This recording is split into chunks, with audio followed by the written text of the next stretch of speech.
Coralie Sabourin est en train de nettoyer ses verres pour mieux voir venir les choses, j'imagine. Coralie, bonjour et bienvenue. Et voilà, là, je vous vois. Alors, Oui. tu arrives au Théâtre Prospero dans la salle intime très, très bientôt, et ce jusqu'au 15 mars prochain, avec une de tes créations théâtrales, parce que tu n'es pas seulement en théâtre, tu es aussi en cinéma, puis on aura l'occasion d'en parler. Mais quand j'ai vu le titre dans un premier temps, euh, j'ai dit, ça y est, on est enfin rendu au théâtre Gore, parce que le titre de la pièce, c'est Corps humain. Oui. Il n'y a rien de gore là. Ben non, c'est l'ouverture de la chair, l'ouverture de ma personne, l'ouverture de l'humain. Mais est-ce que c'est gore?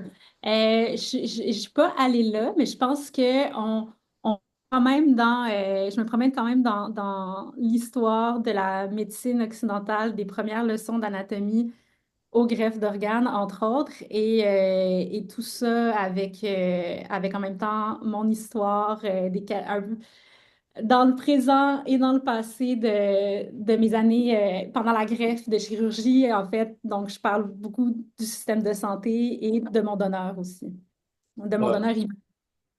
donc, le personnage central, Coralie, Oui. et c'est toi, d'une certaine façon. Alors, oui, et donc c'est moi. Et au début, je présente le projet, mais ensuite, je fais vraiment la passation de ma personne à Geneviève Labelle, qui est l'interprète qui joue Coralie, qui s'appelle Cora dans la pièce. Donc, Qui est l'actrice, c'est ça. oui. Il s'agit bon, j'ai fait mon drôle avec le gore, mais en réalité, c'est quelque chose de très sérieux parce qu'il est question d'une intervention chirurgicale importante, c'est-à-dire le remplacement du foie. Et Oui. j'aimerais que tu nous places dans la genèse de ce projet pour voir comment on est arrivé à trouver un côté théâtral, tout ça. Oui. Ben, pour moi, déjà, ce que j'ai vécu, le parcours pour me rendre à la greffe était déjà en soi théâtral. La réalité dépassait déjà la fiction. En fait, j'étais en bonne santé. Ça s'est passé en 2009. J'étais déjà quelqu'un de très angoissé, qui faisait des crises de panique. J'avais tout un background, mais voilà, je vivais. Un matin, je me suis levée avec une très, très grosse douleur à l'abdomen et c'était assez intense. Et donc, je suis allée à l'hôpital. Et là, on m'a fait passer des prises de sang. Et là, ils ont vu que j'avais peut-être une infection. Et donc, j'ai passé, à partir de ce moment-là, je suis vraiment entrée à l'hôpital et j'en suis plus ou moins sortie. On a passé une biopsie de mon foie. On a vu on a fait un premier scan. Ils ont vu que j'avais des masses. Et 2, 3 jours après, mon mal de ventre est parti. Il n'est jamais revenu. Donc, c'est dans le fond, cette espèce de maladie cancéreuse qu'ils ont fini par me trouver. Ils l'ont trouvé de façon fortuite, parce que j'avais pas de symptômes. C'était pas une infection non plus, c'est l'hémangio-endothélium épithélioïde. J'aime bien le nommer parce que ça sonne absurde. C'est cette espèce de cancer, maladie extrêmement rare qui atteint moins d'1% de la population et qui connaissait très peu. Et donc, ça a été un festival, un périple juste de se rendre au diagnostic. J'ai passé comme 3, 4 chirurgies, dont une hépatectomie où ils m'ont vraiment enlevé un morceau de foie pour faire, bon, ben, écoutez, on va devoir vous greffer.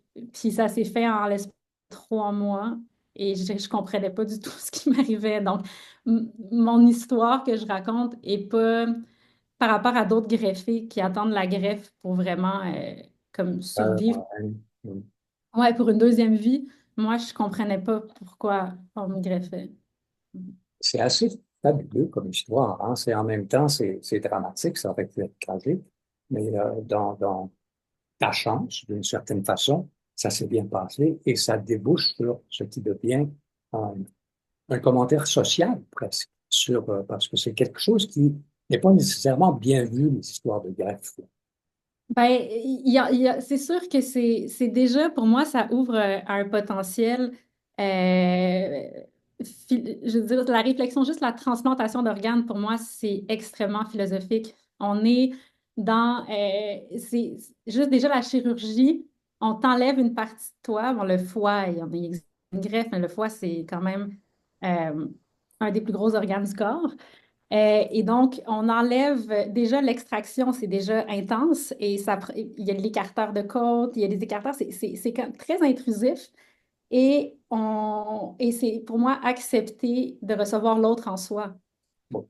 C'est ça aussi, c'est accepter. Le corps l'accepte jamais vraiment. C'est pour ça qu'on prend des anti-rejets toute la vie, parce que le corps va tenter de le rejeter. Mais cette idée-là, pour moi, est assez poétique et relationnelle aussi. Comment on fait pour laisser entrer l'autre en soi aussi? Oh, ouais, Ouais, question à la fois, oui, philosophique et existentielle, parce que, oui. bon, qui est cette personne? Euh, qui était-elle? Euh, enfin, il y a toute cette histoire-là qui entre en ligne de compte. On fait une quête, on veut savoir qui c'est, puis voilà. Ben, complètement. Et c'est pour ça que j'ai appelé un donné Transplant Québec qui gère donc les transplantations d'organes. Et ils peuvent dire aucune information sur le donneur ou la donneuse. Seulement, ils m'ont dit que c'était un homme de 51 ans. Donc, c'est la seule information que j'ai eue de mon donneur.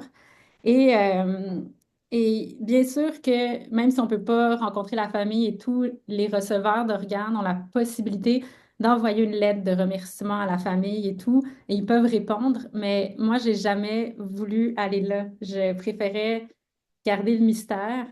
Et donc, c'est pour ça que dans la pièce, je l'invente. Et le personnage de mon donneur, que j'ai appelé Marcel, j'ai inventé ce personnage-là et ce personnage-là me confronte aussi, vu qu'il fait partie de moi, sur tout plein d'enjeux par rapport au rejet d'organes, mais par rapport à mes fragilités mentales aussi. Là, c'est vraiment un personnage qui me confronte et donc voilà, je joue avec ça, j'invente ce personnage-là, puis c'est comme à la fois on a des confrontations, mais c'est à la fois tout un processus aussi d'acceptation à travers tout ça. Étant donné que je suis une femme lesbienne, et pour moi, avoir le foie d'un homme de 51 ans avec certaines expériences passées, ça a été une information un peu perturbante. Donc pour moi, de le créer, c'est une façon de l'apprivoiser, euh, de le rencontrer et d'apprendre à l'aimer finalement. Et quel courage! Incroyable! Quel Oui. courage! Là, c'est l'actrice que l'on voit. Oui, donc oui, Geneviève Labelle effectivement, ça d'abord, c'est au début, effectivement, de la pièce quand elle ben, je veux pas trop vous en dire, là. OK, on ne C'est- peut pas divulgacher, là. C'est ça, je Ouais, comprends non, bien. non, non, on peut, non, mais ok, tu sais, ça se passe, ce que je veux dire, c'est oui, il y a beaucoup de scènes à l'hôpital, mais je suis pas dans le réalisme beaucoup.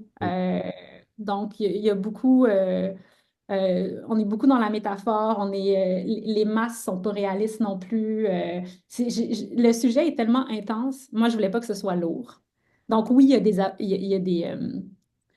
y a des moments, des scènes un peu plus sérieuses, mais je joue beaucoup avec les ruptures de ton. Il y a beaucoup de satire. On n'est pas dans le réalisme. Ouais. On est dans le poétique et on est aussi dans le rigolo par moment parce que j'ai regardé sur la bande-annonce. On vous voit à un moment donné dans des situations qui sont carrément drôles. Oui, oui, ah oui, oui, complètement. Là, je m'amuse beaucoup avec ça. Je ris beaucoup de moi, de certaines situations et les personnages médicaux aussi. Pour moi, évidemment, jamais je me moquerais, je me moque pas des individus, évidemment. Mais il y a des scènes, je veux dire, où, où comment dirais-je? Ouais, ou pour moi, ça n'aurait eu aucune pertinence que ce soit une scène réaliste où les personnages sont poussés, où c'est presque clownesque.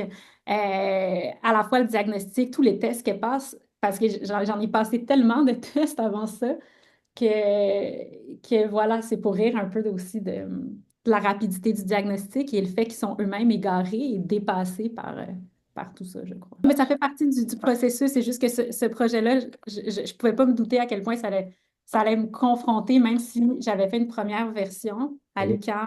J'ai fait ma maîtrise en théâtre et j'ai fait une première version à l'UQAM et c'est moi qui jouais mon propre rôle. Donc ça, c'était encore plus Oh, confrontant.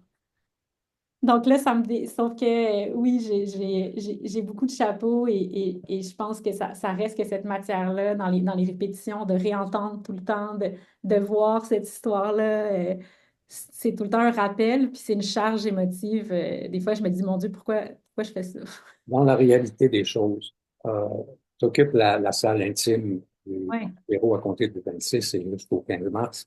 Et là, il va y avoir toutes sortes de publics parce que, évidemment, c'est de bouche à oreille beaucoup. Hein, au Prospero, on est dans un théâtre qui est permissif, un théâtre marginal par moment. Et ça fait partie de la marge que le Prospero se donne de présenter un spectacle comme le tien. Comment penses-tu que les gens vont réagir? Ou est-ce que lors de ta première euh, la création de la pièce, est-ce que les gens réagissaient fortement? Lors de la présentation à l'UQAM, ben, les gens riaient beaucoup. On a, comme je dis, je me promène à la fois dans l'humour, mais il y a aussi une partie de témoignage intime aussi, beaucoup. Donc, je passe beaucoup du drame à la satire, etc. Je me promène, puis je pense que ça fonctionne. On a eu avec l'équipe de l'UQAM des très bons retours, même de l'équipe des gens du milieu médical. J'ai fait venir mon hépatologue, des infirmiers, infirmières. Puis même qu'on m'avait dit à cette époque, ben, ça serait super de pouvoir montrer ça aux résidents, résidentes, pour aussi qu'ils puissent voir le point de vue du patient.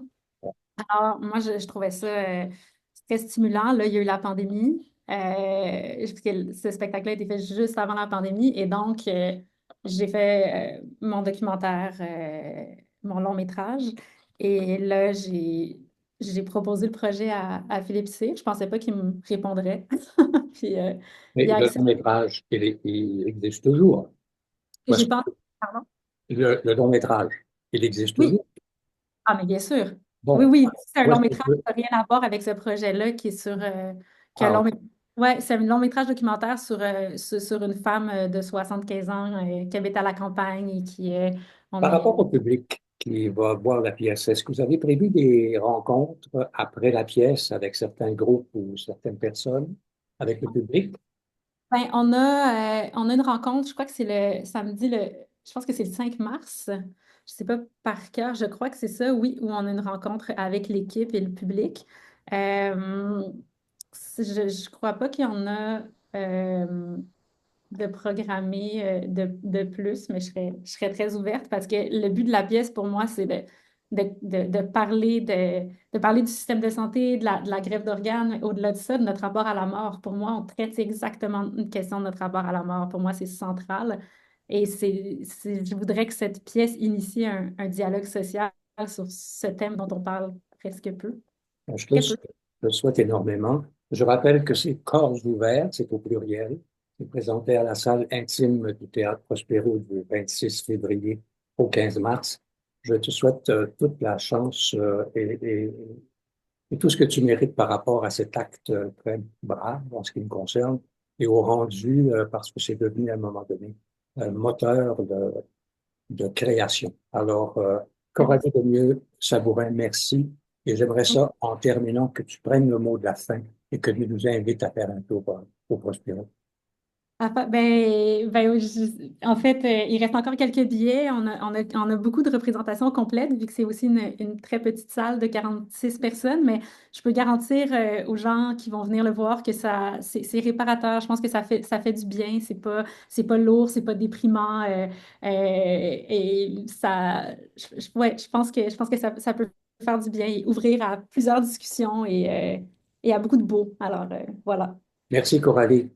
Merci à vous.